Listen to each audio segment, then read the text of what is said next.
Assalamualaikum warahmatullahi wabarakatuh. Bertemu lagi dengan saya Oki di Oki Channel. Bagaimana kabar kalian? Apakah sehat semua? Semoga selalu sehat dan dilimpahkan rezekinya ya. Oke guys, di kesempatan kali ini untuk sawi caisim kita sudah berumur 30 harian. Wih, terlihat cantik ya. Ini contoh menanam vertikal buat teman-teman yang minim lahan ya. Semisal teman-teman lahannya sempit, bisa menanam seperti ini meskipun lahannya nggak harus seperti ini ya. Jadi ini contoh buat teman-teman menanam di lahan sempit ya. Kita hanya membutuhkan kaleng dan kayu seadanya, bisa menggunakan bambu juga. Jadi ini cuma contoh cara menanam sawi caisim secara vertikal ya. Oke, untuk sawinya ini kita benihnya menggunakan dari satu produk ya, nanti akan saya sematkan di video.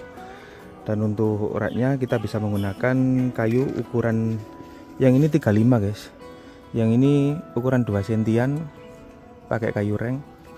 Dan untuk pengaitnya kita menggunakan sekrup, jadi kayak gitu.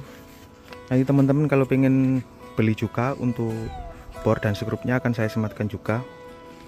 Untuk media tanam kita menggunakan tanah plus sekam bakar. Itu tanah diayak halus dikasih sekam bakar secukupnya gitu saja guys. Itu yang penting gembur ya. Jadi utama menanam itu yang penting gembur, jadi itu saja.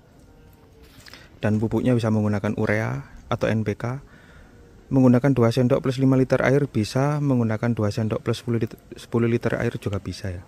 Jadi kayak gitu. Untuk penanggulangan hama kita menggunakan pestisida Repcot ya. Jadi kemarin sempat terkena hama belalang dan ulat ya. Alhamdulillah dengan kita mengaplikasikan untuk pestisida, di video ada tutorialnya juga, daunnya sudah kembali hijau lagi dan segar ya. Jadi kayak gitu. Jadi bagi teman-teman yang keterbatasan lahan masih ingin menanam, bisa mencontoh menanam seperti ini ya. Semoga selalu bermanfaat dan bisa menginspirasi para sahabat Oki Channel ya.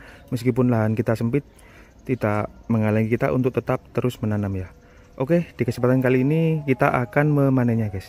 Jika teman-teman masih ada yang kurang jelas atau masih ada yang tanyakan, bisa tanya-tanya di kolom komentar atau DM ke Instagram saya di Oki Febrian ya. Oke, di kesempatan kali ini di umur 30 hari kita akan memanennya guys. Oke, ikuti terus guys.